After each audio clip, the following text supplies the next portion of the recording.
Jadi bukan masalah 50 jutanya itu kecil atau besar, enggak itu. Lu boleh kasih denda 5 miliar, lu boleh kasih denda 100 miliar, lu boleh hukum penjara 10 tahun, lu boleh hukum gantung misalnya gitu ya. Asal ada undang-undangnya gitu ya, ya ditetapkan sebelum kejadian. Nah masalahnya ada nggak?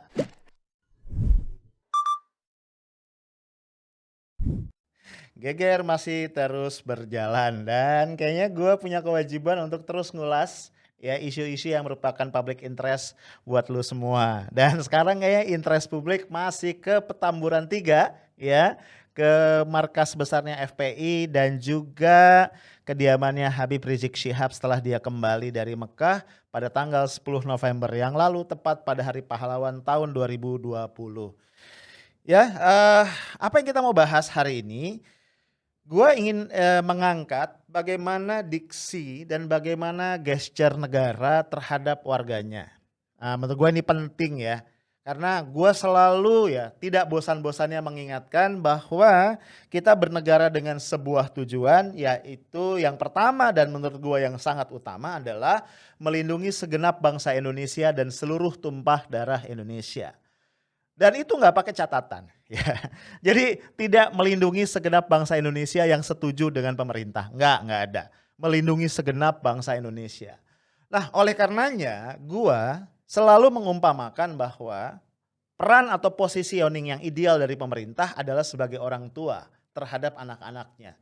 Karena kita sering menyebut rakyat itu sebagai anak bangsa kan. Dan memang kita adalah anak-anak dari negara. Kita adalah anak-anak dalam bangsa ini. Sehingga pemerintah menurut gua dalam konteks negara itu perlu berperan sebagai orang tua. Orang tua yang ngemong, orang tua yang adil, orang tua yang mendengarkan keluh kesah dari anak-anaknya. Dan kemudian orang tua yang solutif, yang memberikan solusi. Ya, gua nggak ngebayangin orang tua ideal itu adalah orang tua yang kemudian terlalu kerap menggunakan diksi dan juga gesture kekuasaan. Ya, apalagi guys kita tahu ya bahwa secara teoritis ya para pakar itu sudah membahas negara itu lahir dari kompromi. Ya, lu bayangin nih kalau kita mau bicara jujur, apa sih yang menyatukan orang Sumatera dengan orang Jawa, dengan orang Kalimantan, dengan orang Sulawesi, dengan orang Papua? Apa yang menyatukan? Ya, yang menyatukan adalah sebuah imajinasi kolektif ya dan juga sebuah kompromi yang berlangsung dalam proses. Menurut gua Pancasila adalah kompromi terbaik yang itu akan membuat kita terjamin persatuannya sampai nanti. Sampai akhir zaman insya Allah. Amin.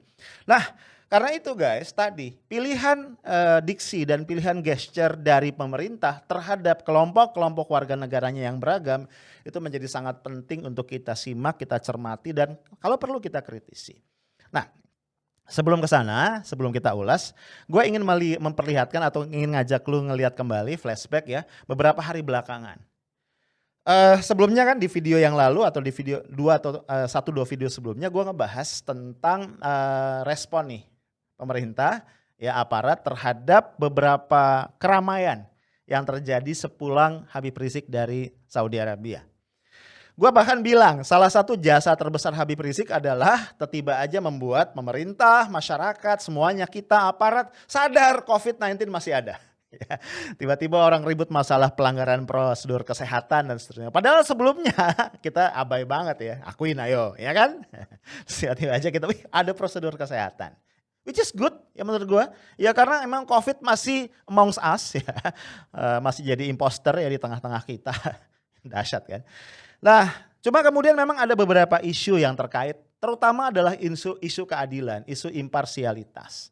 Nah gue angkat beberapa hal ya. Misalnya kan salah satu yang kemudian dikritisi oleh berbagai pihak termasuk juga oleh HRS Center, oleh DPP FPI dan juga oleh para warga masyarakat ya termasuk netizen adalah begini. Kenapa dalam kasus keramaian di Petamburan, dalam kasus kunjungan Habib Rizik ke Megamendung ya memang terjadi penumpukan massa yang gak boleh dibiarkan ya.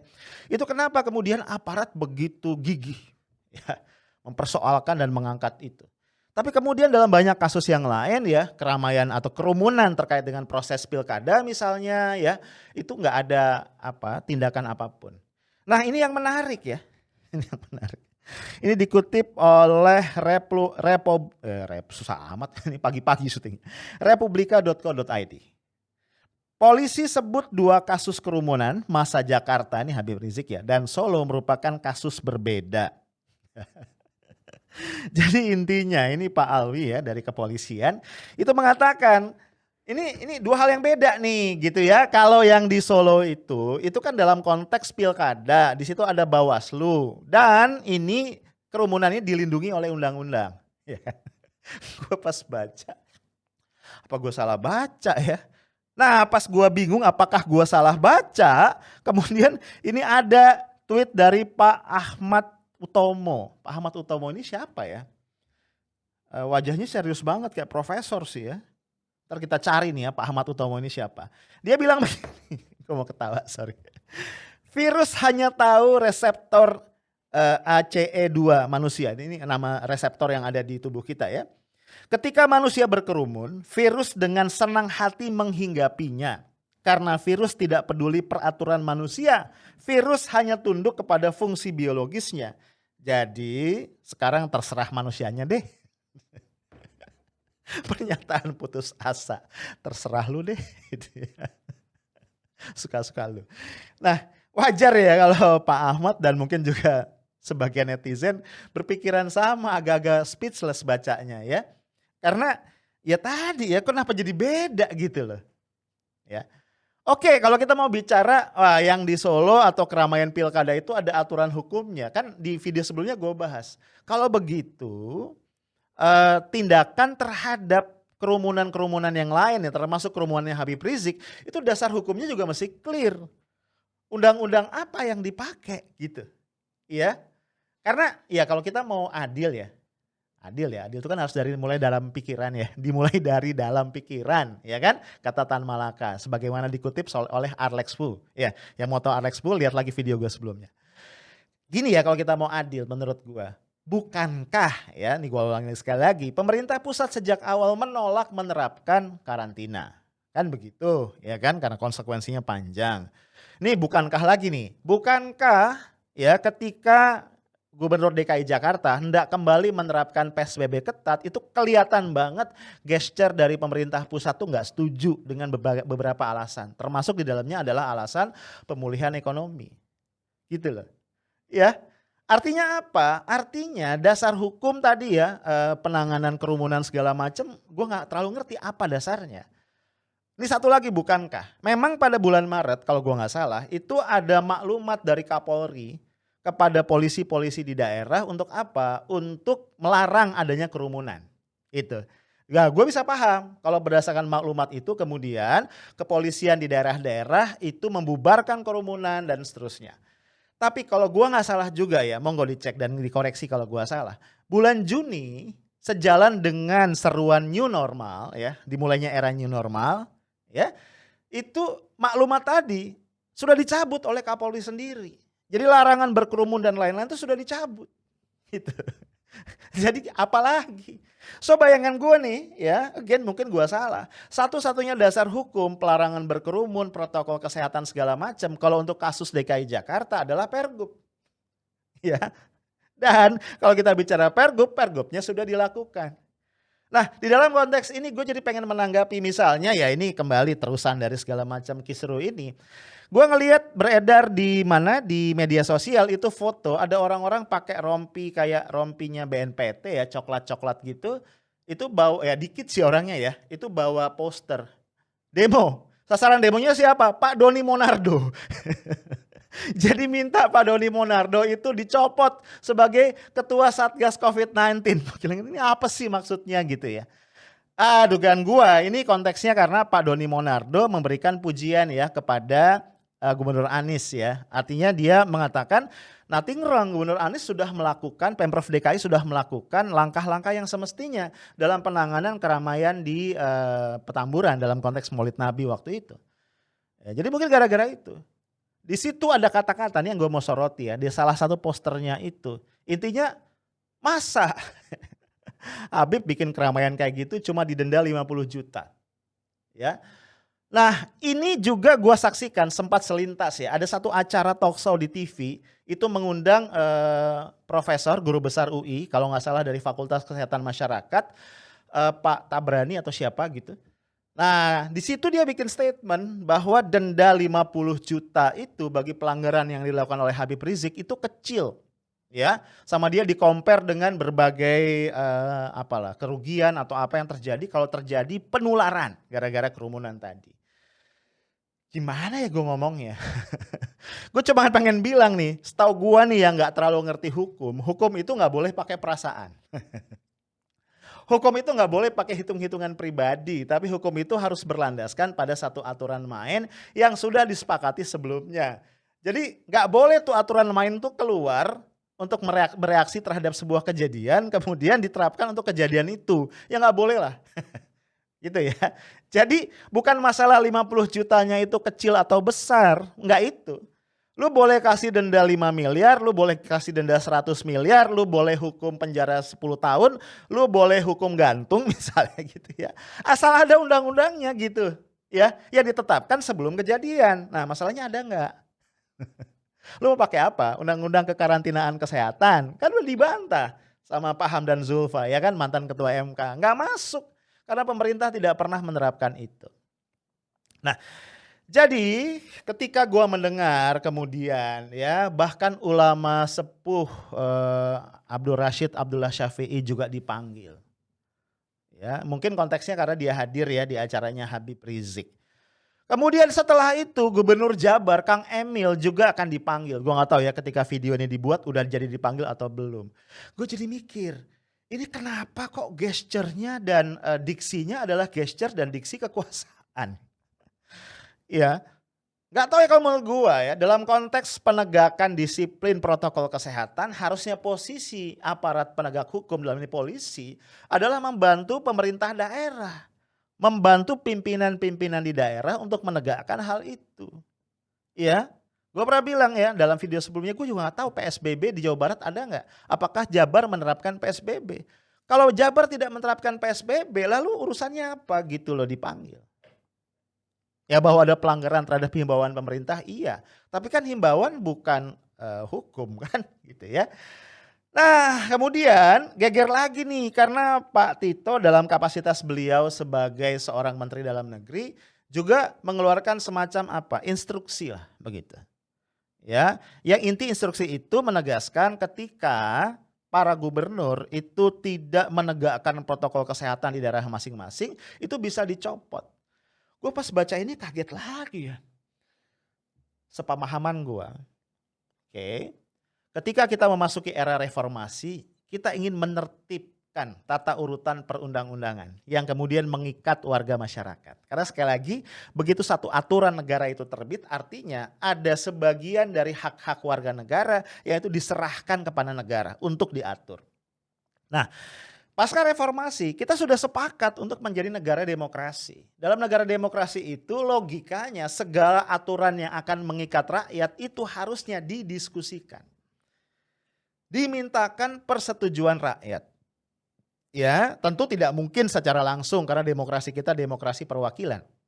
Itulah gunanya di tiap kota kabupaten ada DPRD, demikian pula di level provinsi, demikian pula di level negara ada Dewan Perwakilan Rakyat pusat ya di Senayan. Untuk mewakili kita. Sehingga pemerintah harus rembuk dengan mereka ketika membuat sebuah aturan yang akan mengikat kita. Ya, jadi nggak bisa ujuk-ujuk dihukum, ujuk-ujuk didenda, ujuk-ujuk dicopot begitu. Nah, kalau gua nggak salah, ya Presiden melalui Menteri Dalam Negeri hanya bisa melakukan pencopotan sementara tanpa melalui proses impeachment atau pemakzulan oleh Dewan. Ya, ini terkait jabatan kepala daerah. Jika apa?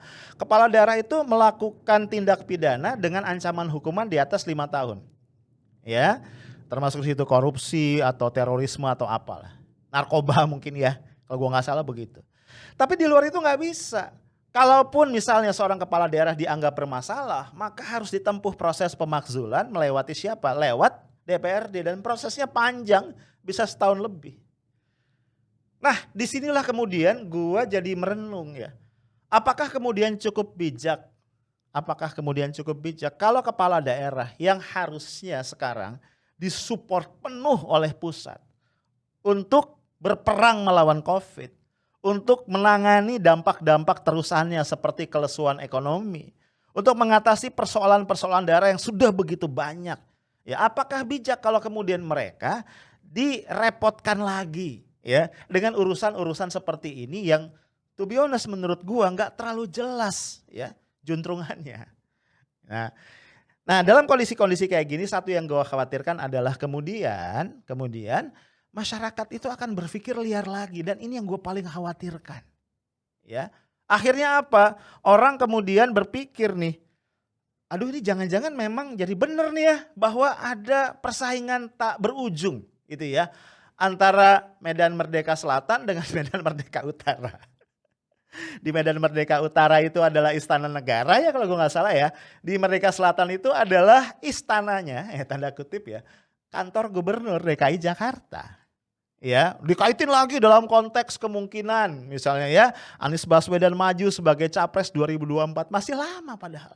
Tapi masyarakat punya hak untuk pikir begitu karena kita nggak pernah bisa ngatur pikiran orang. Kenapa begitu? Karena masyarakat akhirnya melihat sebuah akumulasi data bahwa Anies Baswedan itu kerap ya dipersepsikan menjadi sasaran tembak. Ya. Ya bisa jadi nama persepsi ya, bisa jadi salah gitu. Sampai kemudian nih gue bacain ya. Ada orang namanya Muhammad Amrullah ya. Ini di Twitternya @kojek lagi ya. @kojekrapbetawi. Keren nama akunnya. Dia bilang gini, gue geli pas baca tapi miris ya. Republik Indonesia itu sepatutnya bersaing dengan Rusia, Amerika, Jepang, Korea atau Singapura, bukan dengan DKI Jakarta. Gue pas mikir, ini orang cerdas juga ya menyuarakan isi hatinya. Jadi mestinya nih pemerintah pusat itu bersaingnya keluar gitu ya, bukan bersaing sama DKI katanya gitu. Aduh, emangnya netizen jahil ya, netizen itu emang maha benar bro. Nah, apa yang gue sebut sebagai gesture yang bisa ditafsirkan macam-macam ini ternyata kemudian jadi meluas ya. Misalnya ini satu hal ya. Kita kemudian mendengar ini gue lihat di beberapa media, di Kumparan kemudian juga di sindonews.com. Tanggal berapa itu ya? Tanggal 16 kalau gue gak salah apa tanggal 17 ya pokoknya sekitar itu ya. Itu ada iring-iringan kendaraan taktis TNI yang ditengarai dari Koopsus, Komando Operasi Khusus ya. Ini adalah satuan baru di TNI langsung di bawah Panglima TNI ya yang bisa digerakkan setiap saat oleh presiden ketika terjadi kasus-kasus untuk penanganan ya misalnya terorisme, gangguan keamanan yang berat dan seterusnya gitu. Ini adalah gabungan dari pasukan-pasukan elit di 3 matra ya, TNI Angkatan Darat, Angkatan Laut, Angkatan Udara. Jadi diberitakan ya singkatnya itu iringan kendaraan tadi ya diawali dengan pengendara motor begitu. Itu berhenti di sekitar Petamburan 3 tuh di depan pelang petunjuk ke sekretariat DPP FPI. Lalu mereka menyalakan sirine beberapa menit di sana kemudian pergi lagi.